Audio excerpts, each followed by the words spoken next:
And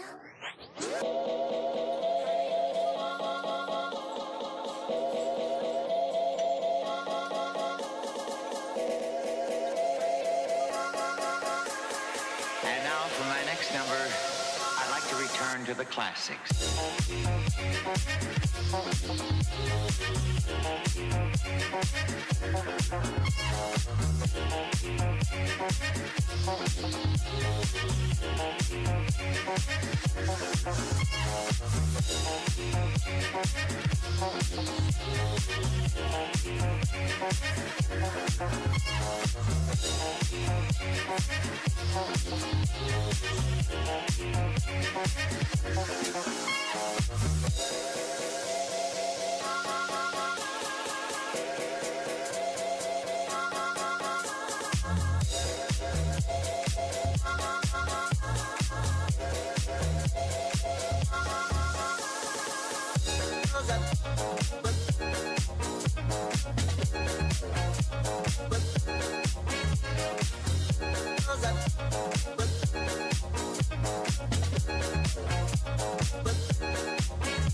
Uno, two, tres, four.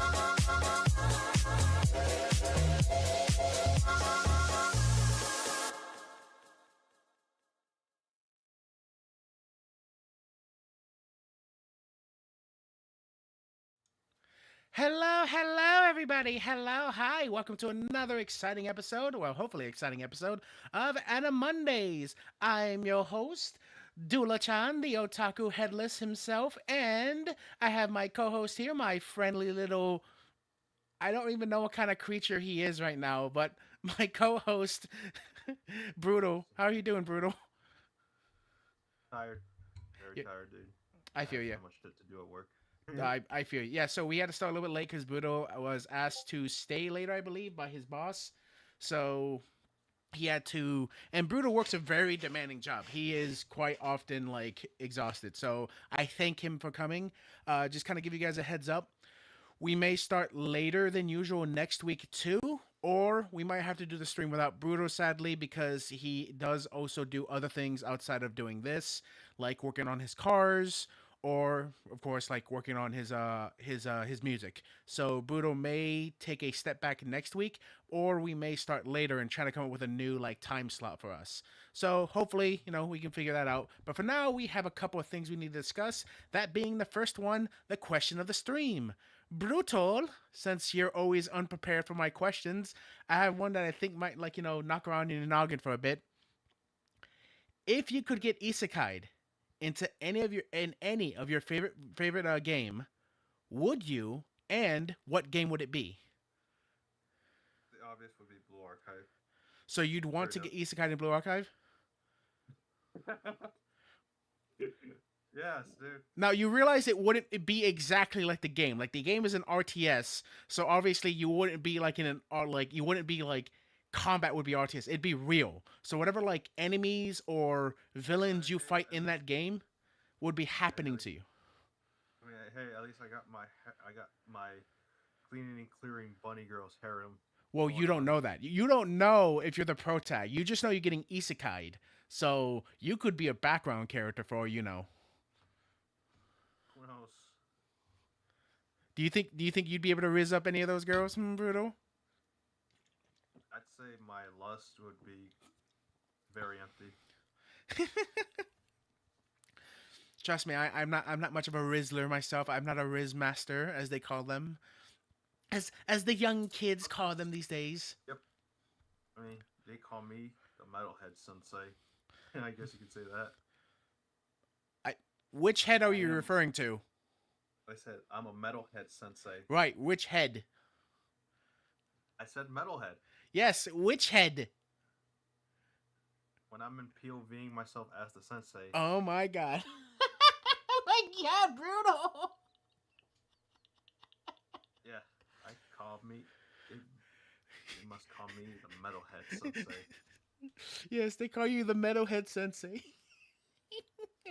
I'm just gonna let that one slide. Okay, problem for me is some of my favorite games. I don't know if I would want to get isekai'd into them because I'm a big fan of like the Souls games. So I don't know if I'd want to live in that dark, hellish world and become a fucking hollowed. So definitely not the Souls games or any of the Fallout games. So no there either. Oh, imagine. Why do all my Imagine favorite you- games have to do with like post-apocalyptic or like fucking some hellscape? Maybe because it creates some interesting stories. It could, but for instance, I wouldn't want to get isekai in Code Vein. You know what? You know what? Pokemon. There you go. I choose Pokemon. I'd get isekai into Pokemon. Imagine getting isekai into Uma Musume. Uma Musume. What's that? Horse girls. Oh, Uma Musume.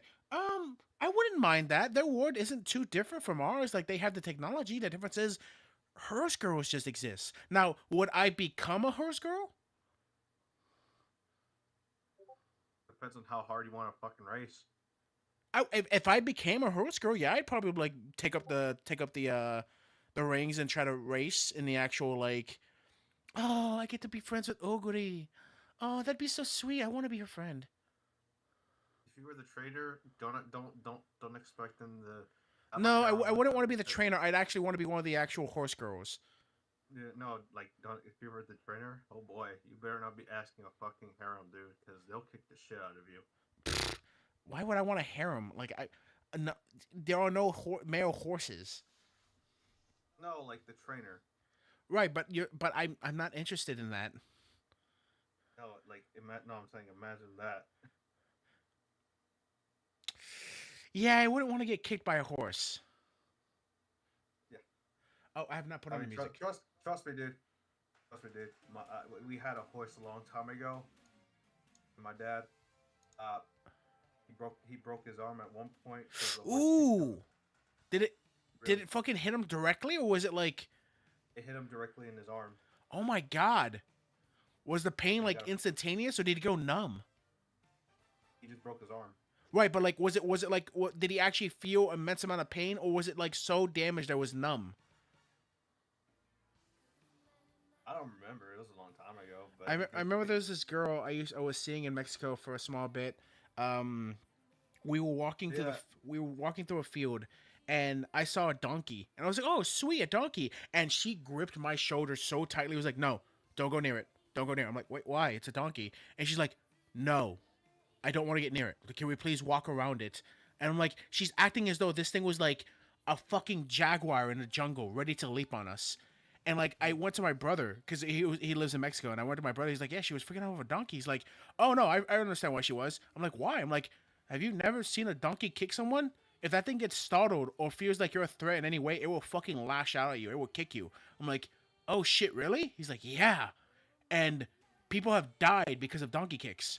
I'm like, "Oh, okay, I can understand why she was afraid of it then." Yeah, my dad had to. It took him a few months for him to recover.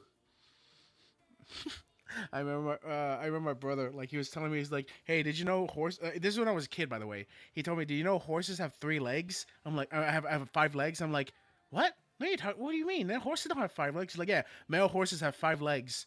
And hi, cucumber, welcome, welcome, welcome. And I was like, no, they don't. He's like, no. If you look at a male horse in the field, you'll see it has 5 legs. And I go to my mom, like, Mom, what is he talking about? What does he mean horses have 5 legs? And she looks at me, she's like, stop teaching him these things. And he's like, oh, it's in harmless fun. I'm like, no, do horses really have 5 legs? And my other brother goes like, look, see, look, you can see the 5th leg. And I was like looking at it. And this is, by the way, I'm like 7. So I look at him like, well, that's weird. Why is the 5th leg not touching the ground? And my brothers were losing it. They were absolutely dying. Yeah, I knew it. It took me so much longer than I'm willing to admit to figure out what they meant by that years later. Yeah, I think they just want you to be shocked. No, 100%. But I was more curious. If I was like, wow, horses have 5th. I went to school. Like, the start of next year when I went back, because we always go on summer vacation. I went to school, like, did you guys know horses have 5 legs? And my friends are like, no, shut up, you're lying. I'm like, no, male horses have 5 legs. My brothers told me, I saw it. And when I pointed it out to the teacher, she got really mad at me. Yeah, for obvious reasons. My mom had to be called into the school. She's like, they go to like, excuse me, Miss Headless, and she's like, yes, your son has been saying very inappropriate things in class. And she's like, has he been saying any curse words? She's like, no, he's saying that horses have 5 legs. And she immediately looked at me. And I was like, but I saw them, they do. Yeah, My brothers are typical brothers. They like to fuck with people, right? They like to mess with their younger brother. It's fine. It's fine. Just some of the things. Trust me, I don't have any cousins. Not cousins. I don't have any siblings. So, and I understand from experiences from my cousins that have siblings. Yeah, no, siblings like to fuck with the youngest all the time. Like, the youngest always annoys the oldest, and the oldest always like to fuck with and mess with the youngest. That's just how it's always gonna go.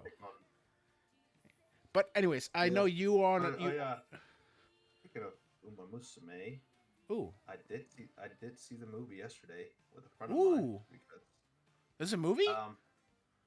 Yeah, it just came out last week. Oh wow, Yeah. I didn't know that.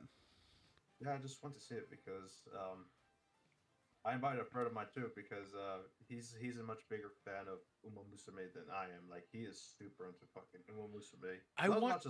Not as much as Love Live, but he's definitely really into. Well, Uma it definitely Musume. does speak to me as though if you're interested in those very like idol-esque animes or like kind of culture, Uma Musume is probably right up your alley because it essentially is that. It's horse derby meets idol. So Basically. like the girls, they wear specific like outfits and attire to kind of showcase themselves off and everything. Yeah. Dude, my friend really loves Mehero McQueen a lot. Again, another name that sounds familiar, but I'm not. You gotta like tell me what it is. It's the white one. It's the white. I know there's Oguri Cap, but that's like more lenient towards like a white grayish color. But Oh, okay. and then Mehero McQueen is more of a like white bluish color, Okay. purple. Oh wait, okay. But before we get lost in the sauce, honestly, a game I would jump into is Jujutsu. You jump into Jujutsu Kaisen. Cucumber, you're crazy. You're crazy if you say I want to get isekai into Jujutsu Kaisen. I'm sorry, that's like saying like I want to go into Dragon Ball Z. I'm like, congratulations, you're gonna be wished by the Dragon Balls like several times. Unless literally you become like main protag man and like gets like all the powers, like you're gonna be finding yourself in like a hellish landscape. That's why I didn't choose something like Dark Souls, because even though I love Dark Souls, I would never want to actually live in that world. Like, it is a hellscape for the rest of your life. Imagine if you were like isekai into Fist of the North Star. Oh, fuck that shit. No, unless you're Kenshiro, then no. And then you're no, but like imagine like you were like isekai in the Fist of the North Star and the viewing yourself as Kenshiro. Oh, you're Kenshiro. Like, then maybe that wouldn't be so bad. You'd be like very OP as all hell, dude. Well, Kenshiro can still take damage. He just like fucking like he's just very strong. Like he is not overpowered. It's just his technique that is very strong. And oftentimes his opponents are just not aware or smart enough to really deal with what his martial arts does. So that's why Kenshiro. Well, then again, Kenshiro did walk through a collapsing building like it was nothing. So yeah, I'd say Kenshiro is kind of overpowered. Omae wa no Mishiro. Nani? Yeah. Just extremely OP as hell, dude. I know a lot of people like JoJo's, but I really wish they'd make a new series for Fist of the North Star. What was the last series that came? You know what? We're getting off topic. We have things we have to cover, and you have stuff you got to do. Okay. Yes. The game I would say is not safe for stream. Oh, then yeah, keep it to yourself, hon. Okay, but anyways, so we have quite a bit of things to talk about. For the first one, Brutal, do you remember last week's thing we covered involving that company, that publisher that basically was... Yeah, do you remember that? Yeah, it's definitely getting a lot worse. It's not just getting a lot worse. So, Shogakukan confirms second sexual offender working under pen name. Yeah. They had another fucking person that they did the exact same to. They brought him back after it was found out that they had done things, and they just said, have another pseudonym, like have a different name, come under a different name. Yep. The feces on the cow keeps going. It's just, okay, so major manga publisher Shogakukan is confirmed to have a second time in a week. In this, literally, I found out about this the moment after we finished stream. Second time in a week that they hired a sexual offender under their pen name. Tatsumi Matsugi, who was also the author of previously serialized Act Your Age, following the Act Your Age weekly Shonen Jump, after Matsugi groped multiple female school children. So his manga one initially departed, not only worked with Mojo under the different pen name, Mikei Yakusumi, the author of the Sensei no Shimori. Yeah, so literally again, they fired them, allowed some time to pass, so assuming basically the public's eye stopped, drew away from them and from whatever case was happening with them, and then rehired them under a different name. Wow. It's just... Maybe, Are there no other artists you can work with? Like I could say this. It's like I think they just changed a different identity and they assume that it's a different person, but I would definitely doubt that. Right. If they had no knowledge, the fact that the person did this, then that's completely on the person, right? Like, you could make an argument at that point, like, well, the company should do extreme background checks to make sure who they're hiring. I'm like, you're right. But at that point, I wouldn't blame the company outright. Now, that's not what's happening here. The company, Yep, exactly. at least the people at the top, are fully aware of what's happening. Yes. I mean, this is not the first time they've been caught doing it, of course. Right, this is the second time within a week span. And from what I've heard, there have been multiple cases where this has been a thing. Now, granted, when I say multiple cases... I'm gonna be honest, this company is just asking themselves to go fucking bankrupt. No, they're gonna. Like, they just had another, 3 different artists come out and say, we want you to remove our series from your publishing. We're done with you. At this point in time, either A, the shareholders are gonna ask for the CEO and most of the main managers in the actual branch to step down and gonna go completely clean house, or the company's gonna get sold, or the company's gonna shut down. There's no way, with so much people leaving this company, authors, like actual manga authors and illustrators, and with as much publicity backlash as this place is getting, it's staying the way it has been. It's gotta change. Either they're gonna fire everyone and bring in new people, or they're gonna have to figure out a way to deal with basically either selling the company or it's gonna shut down. Yeah. It's just ridiculous. So right here it says that follows the last week from the Jujutsu Mask author Ichiro Hamiya, who published the Data Sakura Sakusen under the name Tsuchiyo Yamamoto, who was previously series to discontinue his manga one after he was fined with the creation and process of the CSEM in 2020. He was still with the company under a different name. He had recently ordered in February 20 to pay $11 million in compensation for the grooming and sexual abuse of the individual, beginning with her age at 15. Mm. Yeah, like I'm gonna be honest. Japan definitely has problems when it comes to um CSM. Like, Well, I would argue. I would argue most countries outside of the West, like outside of the main West, has C sample, and that has to do with, in a sense, some of the culture. Like for instance, before it changed, Mexico, like they would go as so low for like the actual age of girls dating and having sex to be yeah. Oh, 13. Dude, Japan is still stuck on that age of consent law, dude. Well, but multiple countries are. Multiple countries are still on that, Don't and don't even get me started on the Middle Eastern countries, dude. but that's what I'm saying. Like you have to basically put it into. You either have to like override the entire system, like like actual like the United Nations has to get involved, and we kind of have to come to an agreement for it, or there has to be something else done with it. But until that happens, something like this can be prevalent. Now, again, these are just individual people acting out in this Yeah. right, so you can't really blame the whole structure of the country. Nor could you blame its Exactly. culture. Yeah, I mean, it's like the video we just reacted to the other day. Yeah, see, but see, specifically with that woman, she was going there specifically to find, like, Yeah, she was like finding an excuse. she was finding an Like she excuse to like specifically.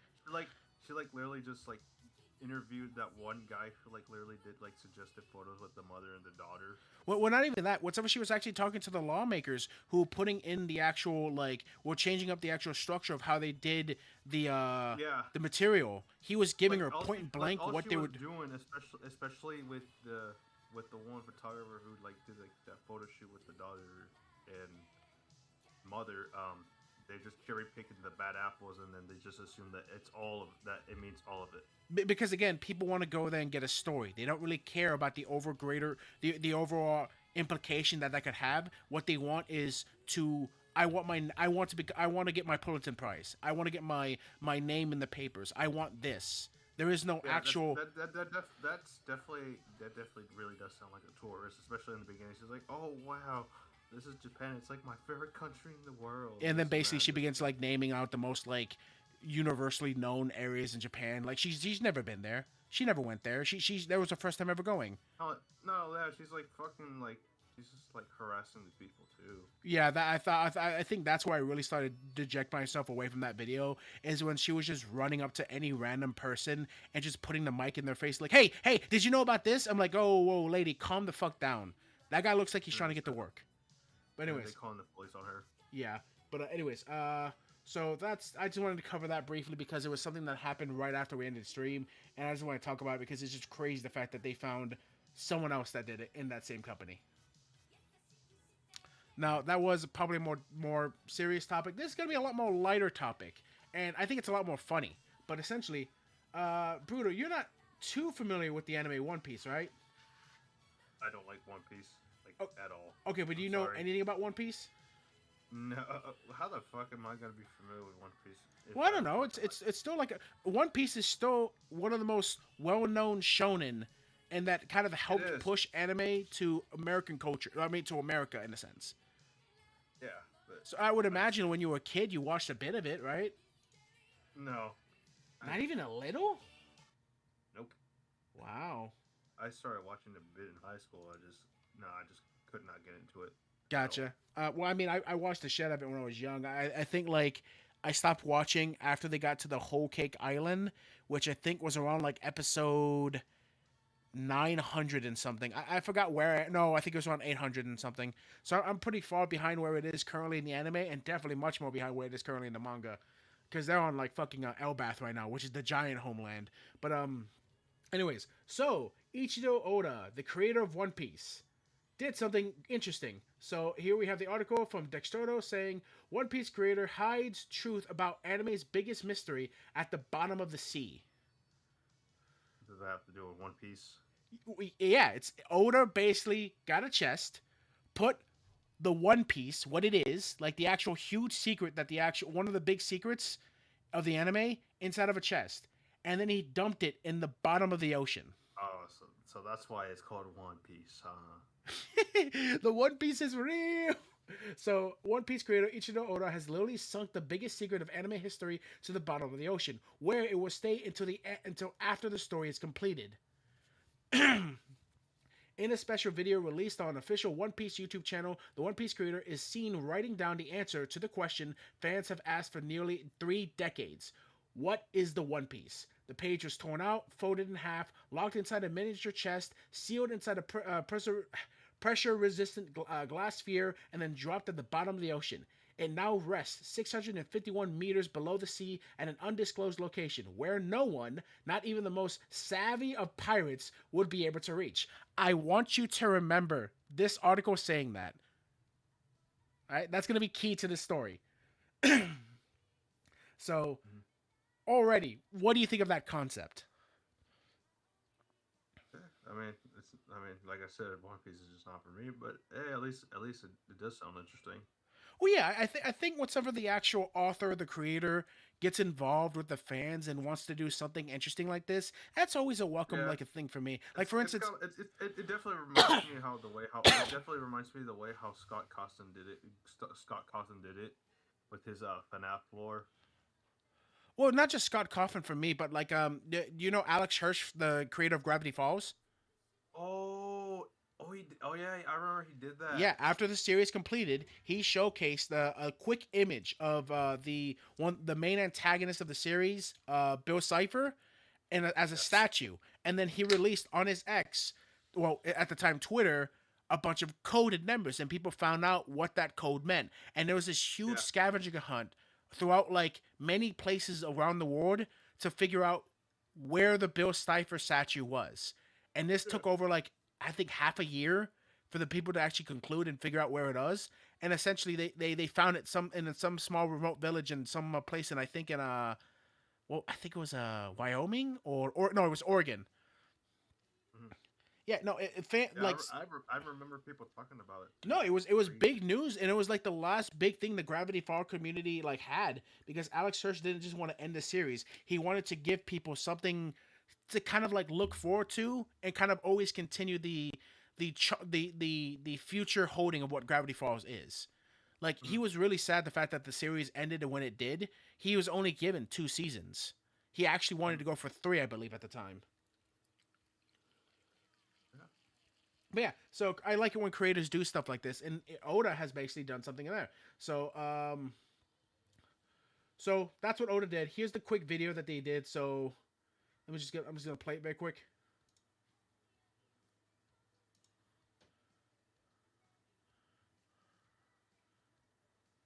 No, play.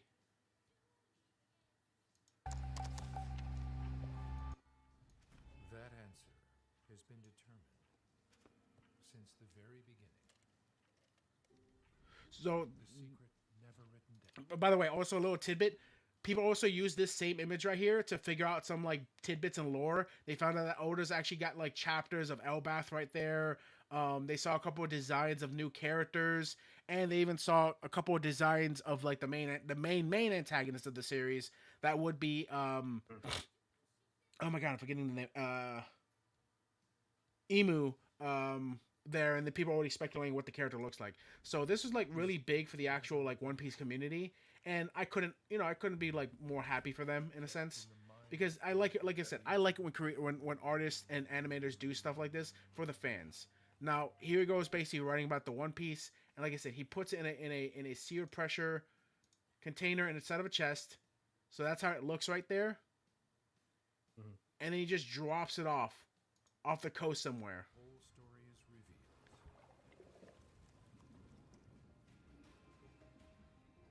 The truth will rest far beyond anyone's reach. Definitely sounds interesting.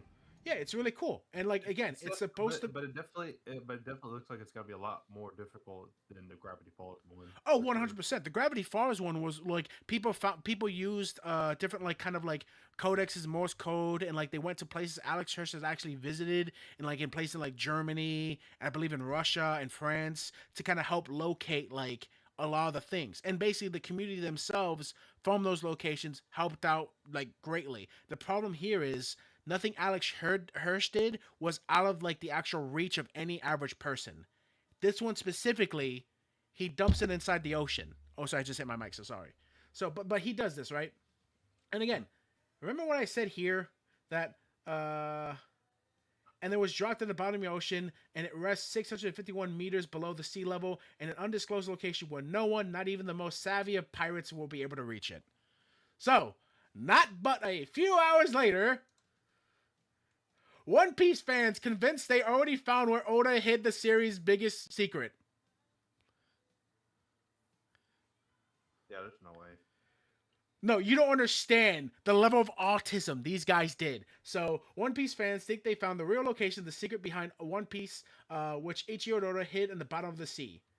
On March 3rd, a video was released by One Piece YouTube channel showing Ichiro Oda writing the answer and questions the fans have debated for decades. What is the One Piece? The page was torn, placed inside a miniature chest, and sealed in a pressure glass, and then plunged into the ocean.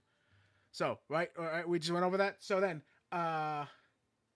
fans think the secret behind the One Piece is hidden in Japan, which would make a lot of sense, because I don't think Oda would actually, go too far away from his homeland to do this. According to the Reddit theory, the capsule is likely dropped somewhere off the coast of Japan. The user points out the references of the Japanese Coast Guard and Japan Agency for the Marine Earth Science and Technology in the video description as possible hints of the stunt was carried out with official support. Which, again, would make sense, because essentially what Oda did, he would be dumping, in short, trash into the ocean. So he would have to have some sort of okay from people. And again, his boat, the Coast Guard saw him leave, they'd have to register that and figure that out. Why is he leaving and where's he going? So he probably had to go through specific channels to get that all okayed. This also analyzed environmental details of the footage. Nothing that no land could be seen on the horizon of the camera facing southwest in the sunset. Said one user, the sun would be setting southwest at 4 p.m. We have a high angle shot and no land on the horizon. So the camera/ship is looking southwest into the open water. The coast should be behind us / to the northeast. Based on the drone's height, we can probably deduce 30 to 50 kilometers out. Reads this post. Again, the level of autism right here. So can I actually? Yeah. So yeah. This is something it should take way longer, but I would have thought in a million years that it just took. No, dude, no. When you have nothing else to do and you're just a huge fan of something, you would devote your day to. You got to remember, there are people online who devote themselves cataloging Hollywood celebrities' movements daily. There are people who sit there and obsess over VTubers daily. People know where some people actually go to take a shit. Yeah, I mean, people will be spending a shitload of time in fucking 4chan. Exactly. You don't think, if, especially how big as the One Piece community is, you don't think there'd be people there sitting there, must figure this out. Again, I go back to do you know the creator Keffos? The YouTuber Keffos? Oh, I fucking hate that bitch. Okay, but do you remember her? Yeah, I remember. Oh yeah, it was the pizza thing. Right. So Keffos, right? In her case, she was trying to hide herself because she truly thought people were after her. So, like a stupid bitch she took a photo of just her by the window. And she said, no one knows where I'm at. Only my friends know where I'm at. And people were able quickly to deduce that she was in Canada due to the drapes of the window she had. Yeah, this is a common tactic that a lot of celebrity stalkers use. Right, but that's what I'm saying. When people have a goal that they really, really want to go, their autism kicks in and they fucking do nothing. In Keffos' case, this is straight up her fault right there. She should have not done that. Oh, no, she shouldn't have not done that. That's completely her fault.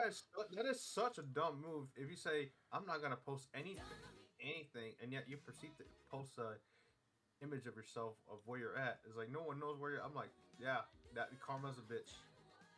Right, I agree with you, but that's what I'm saying. That's what I'm kind of getting at, is the fact that in her case, she's literally asking the trolls to literally right,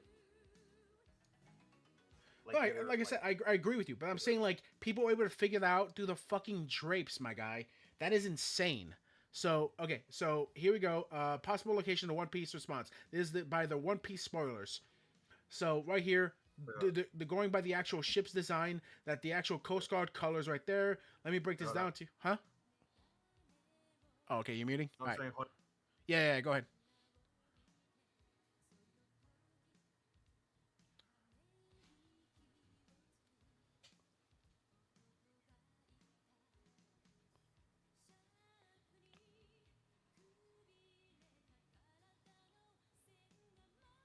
Da-da-da. Hello, chat. I hope you guys are having a good time. I hope you guys are enjoying yourselves at the stream. Just kind of waiting for Buddha to get back, and we'll go continue on with this. All right, I'm back. Okay, welcome back. But yeah, so as the post says, let me break it down this as much as I can. Clue 1. We assume off the coast of Japan and Japanese territory. From the ship and the crew, the fact that this would be illegal to dump into the ocean. Again, as I was saying, I'm guessing Oda has gotten permission from the Japanese Coast Guard, and the treasure was tracking so it could actually find later. This is also simultaneously by the red and blue, which is the Japanese Coast Guard colors, and the gemstick being mentioned in the actual description of the official video, which is essentially Japanese Coast Guard's official connection, their actual title.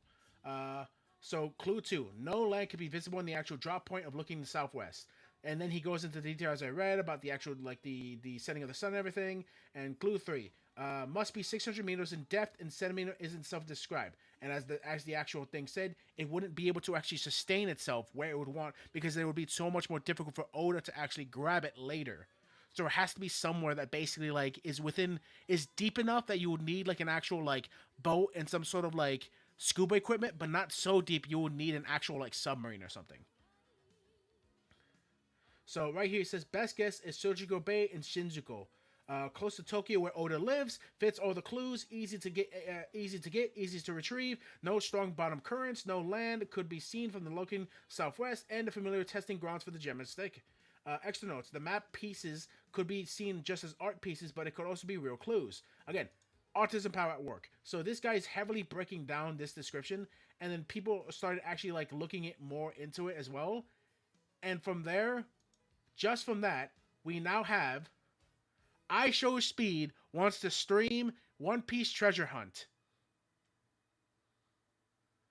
Yeah, I can tell you. So now I Show Speed wants to go out on his boat and look for the One Piece. Yeah, Speed is quite the One Piece fanatic. No, Speed is quite the fanatic of many animes, but yes, he's huge in the One Piece. And again, with that, he's coordinating with his fans to help him locate it. Now, again, this is currently what he's saying he wants to do. We don't actually know if it's what he's going to do. He has a lot of other things he's got to fucking do. Yeah, he's got plenty of bets, but this could be something he totally does later on. This will not only be huge publicity for him, but it could actually be something huge interacting with his fan base. I could totally see Speed doing this. And here in the article it says, mega popular streamer Aisho Speed is planning to stream his hunt for the truth behind the One Piece treasure after series creator Ichiro dropped it at the bottom of the ocean. It's been almost 3 days. Oh, it's just reading. I hate that when articles just repeat themselves like that. So Aisho Speed wants to stream his search for the One Piece mystery. On March 3rd, One Piece Ichiro has something truly unearthed for the first time, the truth behind the mystery. Only conveyed through the one piece of paper and folded up in half and locked. Again, fucking article repeating itself. God damn it. Okay, here we go, finally. Reacting to said video, YouTuber Aisho Speed couldn't believe the truth is actually out there, standing up and yelling repeatedly, "We gotta go." The content creator teased he might actually pursue it. What area in the ocean did they drop it in? I should do a stream trying to find it. Speed said, "I gotta find the One Piece, bro." So he's showing interest in doing this, and I could totally believe Speed going out there and doing something this crazy. Mm-hmm. So I think this is really cool, and I would love to see this actually come into fruition. Again, I think this would be great publicity for both One Piece and Speed, and I think this would be great for the actual community itself. So we could see this within the next, I don't know, year or so, depending if Speed is actually serious. But yeah, I just wanted to talk about that. I think that was really cool, and I really like the idea behind everything. Mm-hmm. Yeah, definitely interesting. Would you want any creator to do something for one of your favorite animes?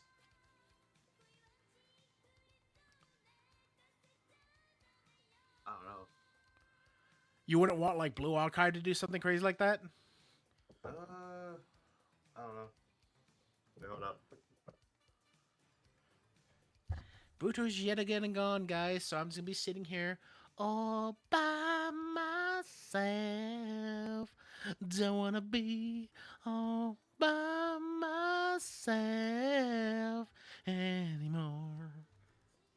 Also, guys, I've been thinking about changing up the thumbnail and the opening. So I'm spitballing some ideas in my head. I want to talk to Bruto about it later. Definitely the thumbnail is going to change. So the thumbnail I kind of made in haste in like 2 days, but I think I'll make an actual official thumbnail. I'll get like one of my artist friends to hopefully come up with an idea. Like I'll spitball some concepts and we can't see if we can't like come up with something nice. I'm thinking about like doing something along those lines.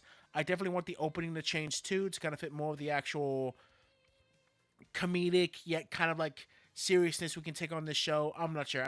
I'm really thinking about what I want to do. I definitely also need to change up the background layer. I've had this layer for so long now. It was the layer I used for Silent Hill F. So that's definitely got to change soon. I just haven't had the time to do it is the main issue. So hopefully I'll take care of that soon. Other bit of news. Tomorrow I'm streaming Resident Evil Requiem. I'm continuing my playthrough with that. And I'm going to be streaming that tomorrow, Wednesday, and most likely Thursday and Friday. So I might be doing an actual week-long stream. I don't know yet.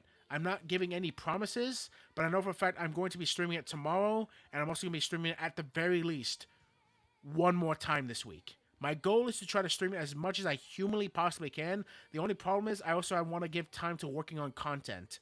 So I have 2 videos in the work right now that I'll be releasing hopefully within the next week or so. So I hope you guys are excited for that. But yeah, other than that, my plan is to just kind of focus on content, finish up Resident Evil, try to beat that soon, and then essentially like get back to doing Dark Souls and then whatever games else I want to play. Like of course Apex, Marvel Rivals for you guys, things like that. Oh, and another bit of news. I will be posting something soon. Well, I'll be posting a few drawings I've been working on my time on YouTube and on my X. But there'll also be something extra for you guys to check out soon on my X and YouTube. So I can't wait to show you guys that. It's a model sheet for something that could be coming in the next few months, maybe year. It really depends on how fast I can get this, how much faster I can get this organized. But if I can get this done soon, that'll be great, and I hope you guys will like it a lot. I got a lot of things planned coming up soon, so get excited for that. Other than that, like I said, just working on content, more streams, and more stuff like that. At Mondays, I always have fun doing these with Brutal, and I'm always can't wait to do the next segment. And there's always going to be more anime news and stuff for us to cover. So we'll never have like we'll always have an abundance of that. It'll never not be a thing. And if you guys are interested, we might even do like later on actual segments where we just talk about anime itself. I might have to leave early because my dad just won't shut up about like me leaving and shit because he's like begging me to go outside and work on the car. And okay, so do you just want to go now and I'll finish the stream myself? If you want, you can just go now and I'll finish the stream myself. What happened? I said I can finish the stream myself. You can go ahead and go. Yeah. All right. All right, hon. Yeah. All right, guys. My dad's being an impatient asshole. You're fine, hon. But You I go. got, You I go. gotta You. finish on my shit anyway, so you know. All right. See ya. All right. See ya. Okay, guys, just give me a moment while I get rid of Brutal on the actual. Okay, he's just gone. All right, so I'll get rid of the stuff later for Cream. But so now you just got me. Brutal had to go. Sadly, we expected as much, but hey, it happens. So we were going over that. Now this is something I was actually hoping to get Brutal's intake on since he's way more into gacha games than I am. I've only been playing a few, but recently we had a issue with the game SnowBreak. Now, this is quite a bit of a controversy. One that I don't think really has a strong answer. Like, I don't think there's really anywhere which way to we actually like go about like talking about this where what happened into it. So, but essentially, SnowBreak Entertainment Zone undergoes indefinite maintenance amid collab controversy. So, if you don't know, SnowBreak was a Chinese gacha game that came out, I think, like in. Let me try to remember. SnowBreak Entertainment Zone released. Yeah, 2023. So it was online for about almost 2.5 years or so. So SnowBreak came out, and essentially, what happened was Snowbreak Containment Zone ex-China poster pop-up event canceled following the public backlash. So what they had was there was a collaboration between the actual game and the Chinese postal service. And what was it going to be was they were making postcards, specific limited edition postcards with the girls on the actual postcards. And this was kind of a big collaboration that actually the actual game's fan base were really excited for. The problem was this drew the ire of both the Chinese people and specific groups that looked at this and no, we're not having this. So the collaboration aimed to bring the offline post office activation with the exclusive postcards, but faced criticism from over character designs and content appropriation. So essentially, the characters were just far too sexy. They were far too sexy and just were they showed so much skin that the actual public was like, nah, we ain't having this. Nuh-uh. So people, of course, started to send emails and report them and stuff. And essentially, going back here, SnowBreaker has closed its servers indefinitely, reporting due to the technical maintenance. Learn more. So that's just I hate it when they do this. As well as the controversy over the past few days. Now, the controversy, hopefully it says right here, SnowBreaker has been taken offline temporarily. I don't think temporarily, realistically. Starting on March 2nd at 7:59 a.m. Its official X account, formerly Twitter, page posted that the server reopening time will be announced separately. Although any new updates yet to be confirmed as of this writing. Beyond the technical maintenance, developer Amazing Susan Games did not disclose other reasons as to sudden discussion or give players any prior notice. However, a series of events over the past few days involving backlash and the cancellation collaborations have stirred up speculation among the player base as possible causes. It is worth noting that SnowBreak previously collaborated with the Chinese Post to official postcards service of China. The merchandise featuring censored, and again, keyword there, censored stamps and letters to their different characters. Unfortunately, the partnership was ill-received by the public, which many criticize to be inappropriate for the state-owned entirety by China in support of the game and its erotic content. So again, key factor there. This is the official Chinese postal service, which means it was overseen by government officials within the actual ranks of China. This game has already set to 18 plus. It has been a game that's been out for almost 3 years.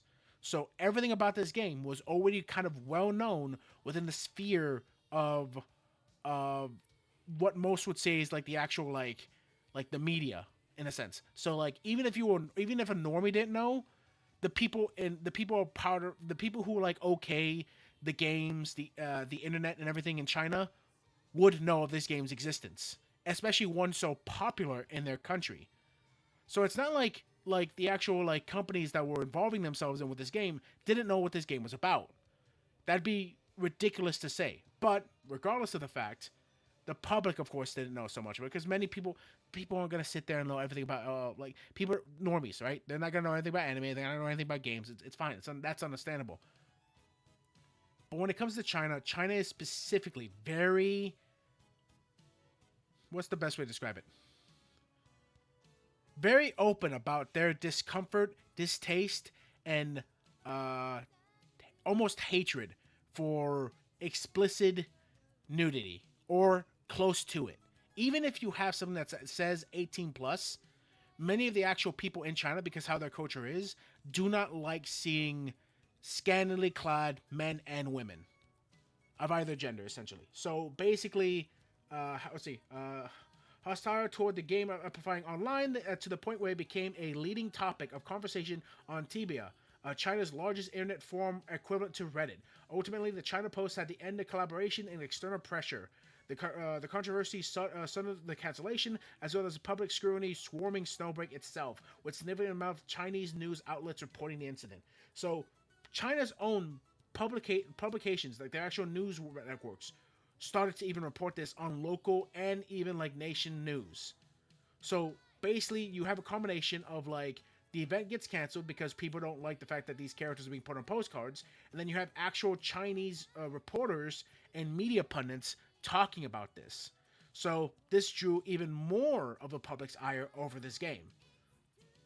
The China events did not stop there. All adult-oriented videos of Snowbreak's Billy channel for the July 2023 his latest upload have been taken down. On March 2nd, Snowbreak's official account announced its indefinite hiatus. The Snowbreak community has mostly adopted its less than condemning stance regarding its issue, recent developments, and many questions why Snowbreak in particular was a sole target of negative attention, considering the game is similar in nature to such as Azure Lane, as also collaborated with China Post, but did not receive the same treatment. Now, I want you to really hone in on what they're saying there. So the argument that people are providing now, fans of the game, and says, we're not sure why people have such a hard time with Snowbreak, when games like Azure Lane are basically the same as we are, and they still collaborate with China Post.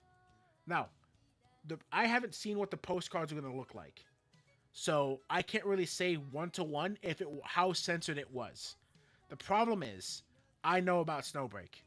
I know about the content Snowbreak had. Now, Snowbreak was a third-person FPS shooter, where essentially you play as specific female characters and you basically fight enemies. Typical shit, right? The problem was the breaks in between, the moments when you, the character, could interact with the girls, and there was a lot of explicit things you can do with the girls. Nothing extreme, like you weren't basically lying them in bed and fucking pounding their pussies or anything. No. But the things you could do were teetering on that level of eroticism that was just wow, guys. So because of that, I can't really agree with the claim that Snowbreak is a lot like Azure Lane or like ZZ or even Arknights. I'm like, no. There's a huge swath of difference between you and those games. Just saying. Now, I'm going to be the first to tell you, I don't give a fuck. This game was rated appropriately, and they said it was plus 18. That's what it was registered as, the actual Chinese network, and that's how they described it. And that's what the game is. The game is 100% 18 plus, because the explicit nature of what you could do with the characters and what you did. I have no problem with that. If you want to play games like that, you play games like that. I sometimes play games like that. I like playing games like that too. Sometimes we all like the gacha shit. The problem is you can't really say it's similar to the other gacha games. But that's besides the point. The reason why this entire controversy is so big isn't just because the actual Chinese media started covering this, isn't just because the actual public forced the actual China Postal Service to cancel the collaboration with this, and it isn't even just the fact that it is now an indefinite hiatus says that it's working on technical services, right? Those are all things that like led up to it, and it sucks, especially for the big fans of this game. And this game had a lot of fans, but the issue is now we're having reports. And let me see if I can't go to them very quick. I'm going to use this one.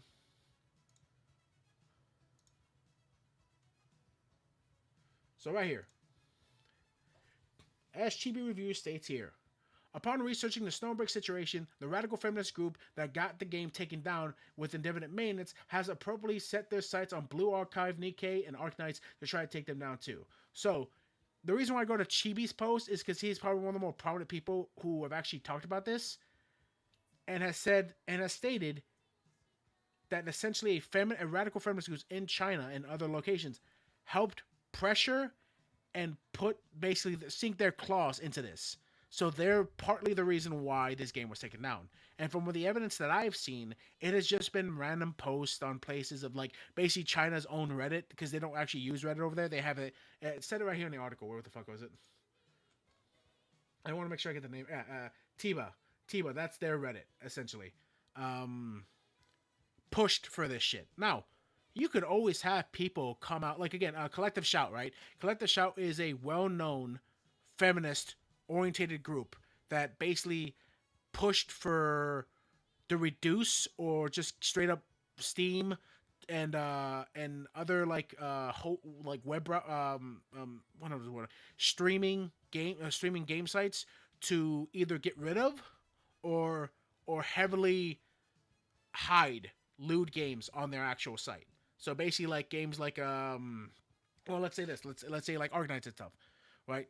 So they have in the past come out and tried doing this shit. So I can totally believe when an actual group of this magnitude tries to come out and force companies to bend the knee and get rid of the things like that because they themselves deem this to be immoral or irreprehensible and they don't want it, even though they don't actively play or even do anything close to like enjoying gaming or anime of that nature. So their perspectives are basically pointless to me. But regardless of the fact, you're always gonna have groups like that stick their nose where it realistically doesn't belong, or under the guise of think of the children. But that's not, no, fuck it, right? But the problem here is I'm not seeing enough explicit evidence that it was specifically this group, that this Chinese feminist group, that helped bring SnowBreak down. Now, again, I've seen posts, and the problem is the posts I saw were in videos, and I don't want to show that right now. But let me see if let's see, where is it? Someone who responded. Okay, so here we go. So this image has been going around. Whoops, it seems that they were translated errors. I'm really sorry. Here's the real list of games that the CN feminists will attack. So this was released by one of the quote-unquote feminist group members saying these are the next games we want to target. And it shows here Azure Lane, Eclipse, the Arch Panic, Goddess of Victory Nikkei, Intertwined Front Cross Core, Evernight Revive, Cat Fancy, Girls Frontline 2, Holix, and Ventaclaw. And I believe this one, I don't think it has it on there, but Azure Lane and Blue Archive are on that list. So again, here and again, this is another post that was made by someone, and this was just translated, essentially going over the quote unquote evidence that this is this group did it, like this like a feminist group in China that basically took it. Again, the problem here is all this is very speculatorial, and there's only a few posts that I've read that this group was even, that the entire group was involved. I could make the argument, yes. Did this group push for this? 100%. Were they the leading factor? Can't really say. You need to provide me more evidence to give me a reason to believe that this is actually going to be a threat. And again, my main issue is when you point to something like Nikkei, Azure Lane, ZZZ, and Blue Archive, yes, is there kind of sexual nature between the girls and the actual character you play as? 110%. Do some of these girls wear slightly revealing outfits? 110%. Is that a problem? No. It's only a problem to those few fucking chutheads who see it as a problem. But realistically, it's not. It's not causing any harm. The difference is, though, Snowpoint specifically had... It's literally like why those games, like, let's say all those games are on a scale, right? Or even like a teeter-totter. Those games, I would say, teeter a bit on that line, like a bit below the line of like, yeah, that's super erotic material that we can't like we can't really like allow that. Like it's on that almost that precipice of like getting close to hentai or porn.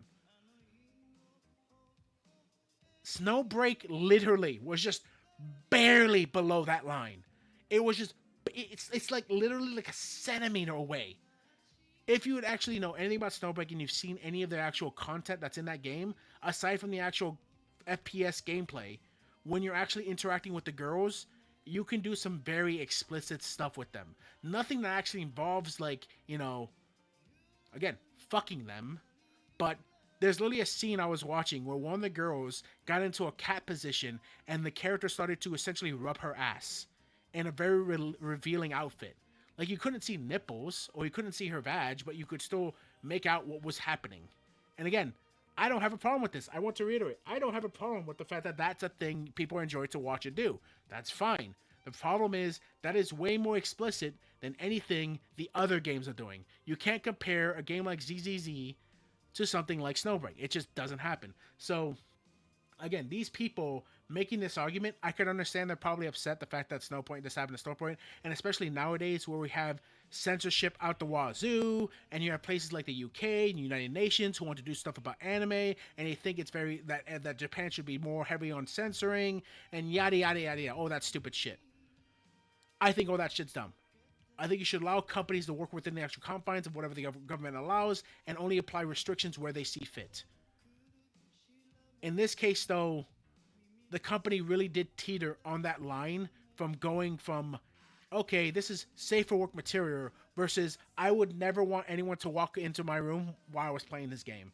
I'm sorry, I felt completely embarrassed playing that game. I showed my roommate that game, and he was like, are you watching porn? I'm like, no, I'm not watching porn. This is not porn. But regardless of the fact, if this group did basically help push this shit, yes, I think we should probably start looking into it more and try to make it so this way they can't just claw their nasty talons into another game. But again, there just isn't enough evidence for me to back up and say that is true. Just isn't. I wish the company the best. Again, it says they're in a definite hiatus, but then they have the added quotes temporary. So it could be that they just go in and censor a lot of the actual more explicit content in the game. But at that point, if you lose a lot of what this game is known for, which is partly that, and you just focus on the actual gameplay, could it retain its fan base? Don't know. It's hard to say. But I like to hope that the actual gameplay is strong enough that it could, if it does, do some censoring. We don't know yet. But that was one of the main subjects I really wanted to cover, because I think it's just ridiculous, the fact that, like, this could be happening, and the fact that, like, you know, this entire company might just, like, lose one of their biggest games because a bunch of crazies online. But again, there just isn't enough evidence for me to say I can't say with my chest out that that's the case. Just isn't. But anyways, so that's the SnowBreaker situation. Our last topic of tonight is going to be Crunchyroll just being retarded. Crunchyroll just being one of the most awful English streaming platforms we have for anime. We need a competitor to Crunchyroll. The problem is, we're not probably going to get one. We have High Dive, but High Dive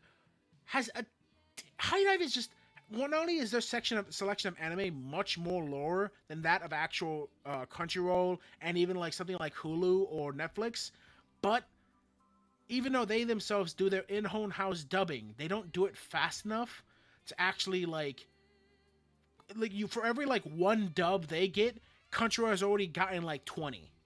So not only are they like really behind on that case, but their upload schedule is also a lot more chaotic than that of Crunchyroll. Now, granted, High Dive may be a pretty established English streaming platform. The problem is they're not as like successful in the case of like monetization than that of Crunchyroll. Crunchyroll has stronger staying power, and of course they have their parent company, which is Sony still. So they got more of the bucks coming their way.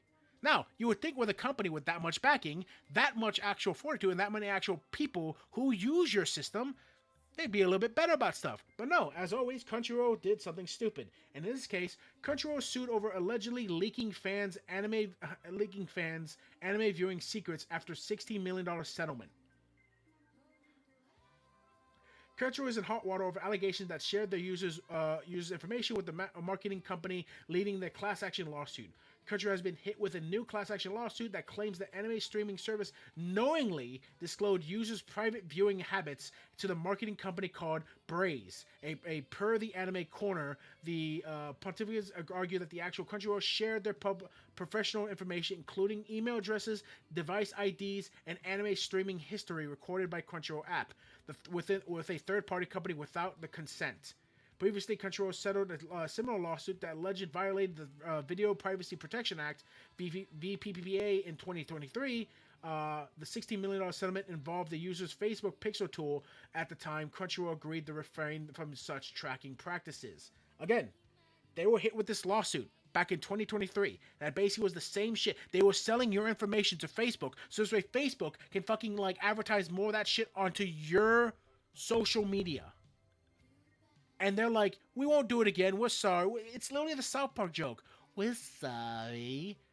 And look what happened. They did the same fucking shit again. It's...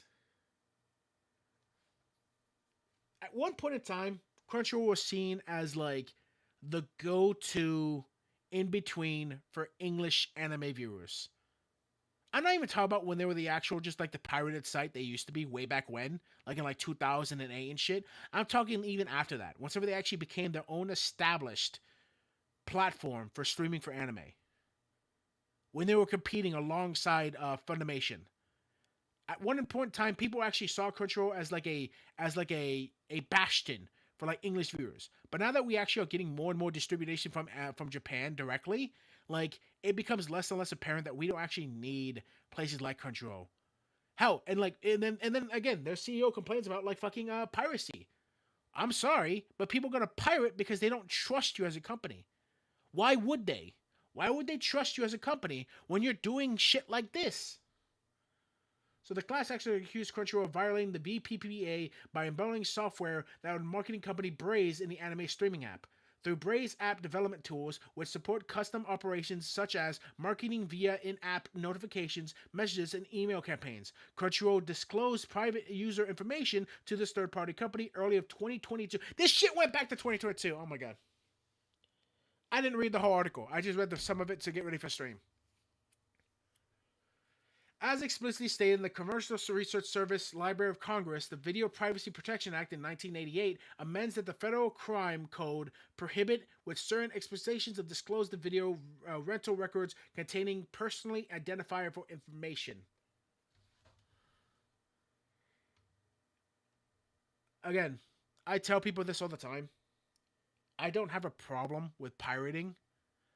Now, I say this as someone who loves anime. If you do pirate something, if you decide to sell the seven seas, yar me hearty, and like do shit, greetings. I am a huge fan of Jigglypuff. Oh, I like Jigglypuff too. I like Wigglytuff a bit more. Jigglypuff is cute, but for some reason, Wigglytuff has always just had a nice place in my heart. I wish they made its stats a bit better. I can't justify using a Wigglytuff in game over another fairy type. Like if that, not only that, but its move pool, it's kind of trash. So yeah, I like Wigglytuff and I like Jigglypuff. I think their designs are really adorable and cute. But I would prefer using another fairy type over them. But anyways, going back to this. Yeah, no, I tell people this all the time. If you're going to sell the 7 Seas and plunder yourself a couple of anime videos, still support the creators. By that I mean, if you say, let's say you watch One Piece on the 7 Seas, still support Oda by either purchasing manga, merchandise, or even the DVDs, the Blu-rays. If you like it, that's what I mean. If you really enjoy the content and you appreciate what they're doing, then I would suggest using your money in a smart way. If you don't trust Crunchyroll, like a company like Crunchyroll, that's fine. I 100% get it.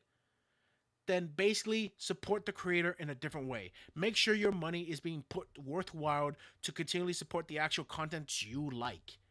For instance, for a while I've been wanting to buy manga, and there's a lot of like animes that like basically are just used as kind of like advertisements for the actual manga themselves, because of course they're not gonna finish and like show you how the characters get together. You know, sometimes like again, I was just Uzaki-chan, one of my favorite animes. Uzaki-chan Wants to Hang Out. I'm pretty sure season 2 was the last season. I don't think they're actually gonna continue the anime, but it gives me enough like context to really get interested in developing the actual characters, especially the romance between Uzaki and the male protag. So I'm going to support the actual series by picking up the manga. I've already picked up 2 volumes, and I'm going to pick up the rest in due time. And that's kind of my plan. That's what I do. Now, of course, I watch this on Crunchyroll, but I don't mind, like, you know, selling those 7 Seas, me hearties, and plundering the booty so I can watch another video. But again, that's all I ask. If you don't want to use Crunchyroll and you prefer, like, becoming a pirate, then at least support the creator in other methods. Because again, Crunchyroll is not going to fix this. This is their second class action lawsuit, and this is like the 14th controversy they've gotten in, essentially doing this. Either A, not doing enough to protect the actual user's own data, or willingly selling it themselves to a third party.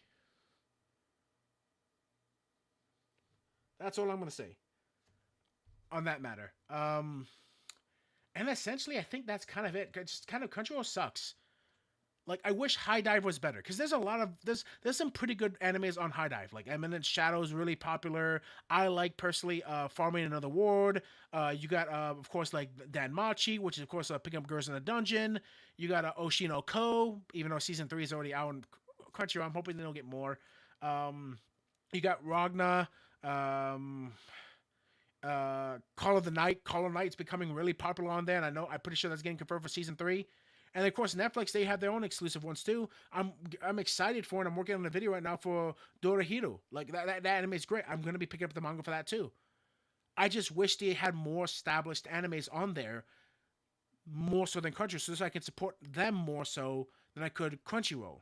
The problem is they don't, and the problem is they won't actually, because especially right now they're all backed by Sony, and of course right now we actually have I made a video on this earlier. Aniplex and A1 Productions, two companies which are owned by Sony, are going to be making exclusive anime content for Crunchyroll. So Crunchyroll is going to be here to stay. If you want to trust Crunchyroll with your data, I suggest what you should do is put as much little information as you have to. Change your password as much as you can. Like I say, like every few months to even a month, change your password on Crunchyroll. Don't keep it the same. And I would say do your best to essentially just like monitor your online status in your bank and everything. I'm not saying you will get hacked, but I'm saying it's happened in the past and it could happen again. So be wary if you make an account on Crunchyroll. That's all I'm saying. But with that, I'm going to just do a quick look at my Twitter to see if I saved anything else for today's coverage.